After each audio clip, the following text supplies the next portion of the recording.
இவங்களுக்கும் போர் வேணும். யாருக்கு? பாகிஸ்தானுக்கும் ஜஸ்ட் ப்ரூவ் அ பாயிண்ட், நான் திருப்பி அடிச்சு காமிக்கிறேன் அப்படின்றதுக்கு. எங்கள் விமானம் நல்லா தான் இருக்குது, F-16 இருக்கட்டும், F-22 இருக்கட்டும், F-35 இருக்கட்டும், நல்லா தான் இருக்குன்னு ப்ரூவ் பண்ணுறதுக்கு இவங்க பின்னாடியில் இயக்குறாங்க இல்லையா, அவங்களுக்கும் தேவைப்படுது. சரி, பாகிஸ்தான் வார் அகெயின்ஸ்ட் டெரரில் எந்த அளவுக்கு உபயோகப்பட்டது?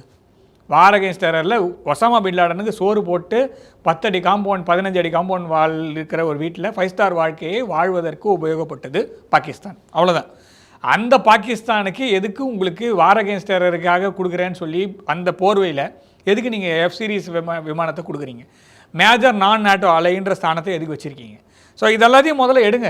இதெல்லாம் எடுத்துகிட்ட பிறகு தான் நீங்கள் வந்து பாகிஸ்தான் அப்படின்ற நாடு அதோட வேல்யூவேட் பண்ண முடியும். அது வரைக்கும் பண்ண முடியாது.